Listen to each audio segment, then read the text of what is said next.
Bonjour et bienvenue à bord de Concilio Formation.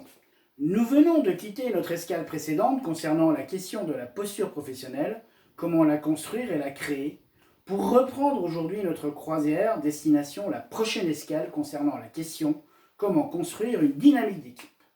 En effet, nous venons de voir lors de la précédente capsule que notre posture professionnelle renvoie à notre rôle. Comment vais-je mettre en œuvre mes fonctions au regard de mon statut?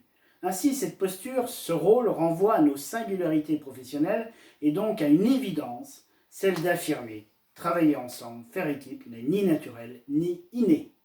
Ainsi, j'invite les responsables de service et autres directions à oser prendre le temps d'échanger sur la posture professionnelle de chacune et chacun, de poser les questions qui me semblent majeures et qui fondent une construction d'équipe. Pour quelles raisons avez-vous choisi ce service? Pour quelles raisons avez-vous choisi ce public? La question du travail, à quoi cela vous renvoie-t-il? Osez prendre le temps d'apprendre à se connaître les uns avec les autres afin de cerner ses compétences, ses limites et les complémentarités des professionnels. Osez aussi affirmer que l'urgence n'est pas une priorité et qu'il faut prendre le temps lorsque cela est nécessaire pour en gagner plus tard.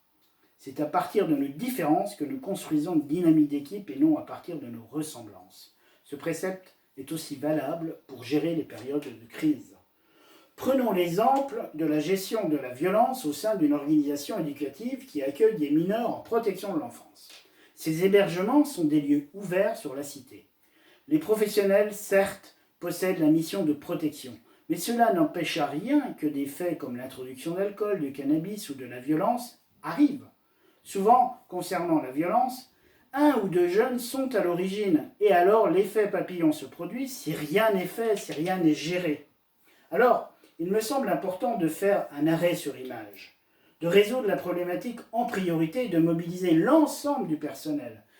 Car bien souvent, dans ce type d'acte, le veilleur, la secrétaire, l'employé du service technique, la cuisinière, les éducateurs peuvent être témoins et ou victimes.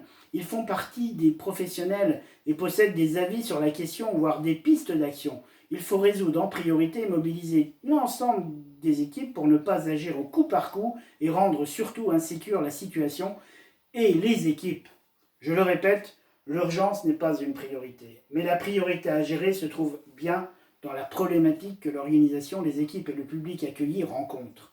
Et j'invite les responsables de service et les directions à aller à la résoudre en prenant le temps maintenant pour en gagner demain, je le répète, mais aussi pour que le bateau sur lequel l'ensemble des acteurs ont embarqué puisse continuer sa traversée en toute quiétude. D'ailleurs, je vous invite maintenant à reprendre notre navigation pour nous rendre vers la prochaine destination, la relation d'aide. Auparavant, si vous souhaitez aller plus loin sur le sujet, je vous invite à cliquer sur le lien qui s'affichera dans la légende de cette capsule sur les réseaux sociaux et vous conduira à la formation complète sur le sujet. Vous pouvez aussi me contacter via l'adresse suivante concilio.formation avec un s@orange.fr ou aller sur le site concilioformation tout attaché formation avec un s.fr. Je vous retrouve pour les prochaines capsules et si vous désirez les recevoir automatiquement, abonnez-vous via YouTube et n'hésitez pas à cliquer sur le pouce bleu. Je vous retrouve dans notre prochaine escale sur la relation d'aide. À bientôt sur Concilio.